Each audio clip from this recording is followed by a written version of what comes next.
Hey everyone, welcome back to the channel. Today's video is going to be Fortune Fairies. What they do, basically, when you draw into them, you can reveal them in your hand, special summon them, and activate their unique effects. Go from there. I wanted to point that out before we get into the video, before we get into the deck profile, because I did not want to continuously repeat that over and over when we go through the monsters. Alright, all that said, let's get into it. For the monsters in the deck, we run 3 Fortune Fairy Chi, a level 6. And what it does is, when it's special summoned from the hand, you can make each player draw 1 card. That's basically, yeah, the effects are once per turn. Next up, we run 3 Fortune Fairy N. Like I said, all Fortune Fairies, when they're drawn, you reveal them and special summon to your side of the field. If you're wondering why I'm not repeating the first effect, is because I feel as if that's repetitive. So, yeah, just wanted to point that out.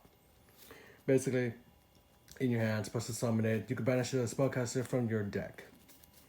Next up, we run 3 Sui. If this card is special summoned from the hand, you can target one other face-up monster on the field, banish it until the end phase. And we also run Fortune Fairy Who. Let's see. Special summon from the hand, target one of your banished spellcasters, add it to your hand. Basically, it works wonders with the level 5. So when you activate level 5's effect, you banish a spellcaster you want in your hand, and then when you get Hue on the field, you basically return it to your hand and go from there. Next up, we also run 3 Fortune Fairy N. Special summon from the hand, you can target a set spell your opponent controls, destroy it. And the final Fortune Fairy of the deck, we do run 3 Fortune Fairy Hikari, which actually works wonders with our synchro plays by getting our effect veiler onto our side of the field. Basically, if this card is special summoned from the hand, you can target one monster you control, send it to the grave, and if you do, special summon a one level 1 spellcaster from your deck. Oh, sorry, almost forgot. And the level 1 spellcaster we do run mainly is Effect Veiler. For the spells and traps we do run 3 Miracle Stone. This is basically how Fortune Fairies gain their attack. You can only control 1 Miracle Stone. All spellcasters you control gain 500 attack and defense for each fairy, Fortune Fairy you control with different names. Basically, swarm the field with 5 different Fortune Fairies with different names, and each of them gain 2500 attack. Next, we do run 3 Lucky Lone. Target a Fortune Fairy you control, special summon 1 spellcaster monster from your hand or deck whose original level is lower than that monster's. Also, during the next turn after this card resolved, you cannot normal summon or special summon monsters except spellcaster monsters. In a sense, it does lock you out of your extra deck, but if you don't need your extra deck during that turn, it's really no big deal. Next up, we also run 3 Unacceptable Result. If you control a spellcaster, special summon a fairy from your hand.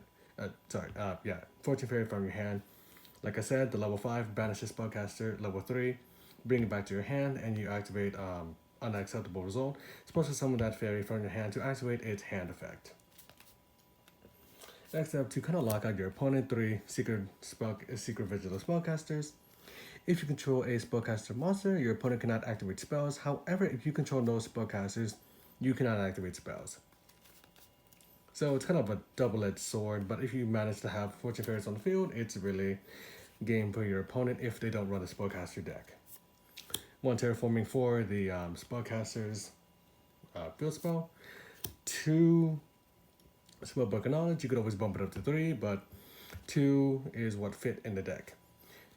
Send to the grave 1 spellcaster monster you control, or 1 other spellbook card in your hand or face up on your field, except knowledge. And if you do that, draw 2 cards. We also run 1 card destruction, basically forcing your opponent to discard their entire hand and draw the same amount.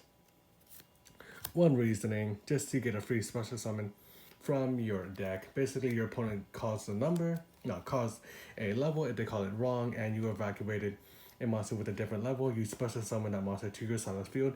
But if they call it right, you basically send that monster to the grave, as well as any other cards that were not monster cards. And finishing up the Spell Trap lineup, we do run 2 Lost Wind, mainly for the monster attack half, as well as monster effect negation. And if it's in the grave and your opponent happened to special summon monsters from the extra deck while it's in the grave, you basically reset it to your side of the field, but banish it when it leaves the field.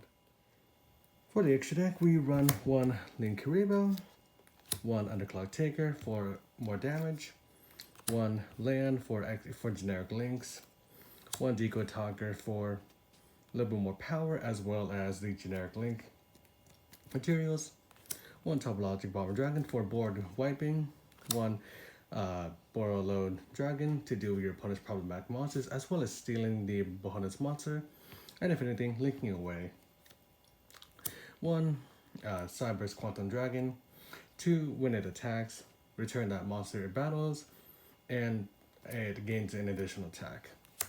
1 Black Rose Dragon. You're probably wondering why we run 2 level 7 monsters. Well, we have Ancient Fairy, Fortune Fairy Hikari, special summon it to our side of the field. Then if we happen to also have, Chi, and if we have to have Hikari on the field, we can tribute another spellcast. We can tribute a spellcaster we control. Yeah, send it to the grave.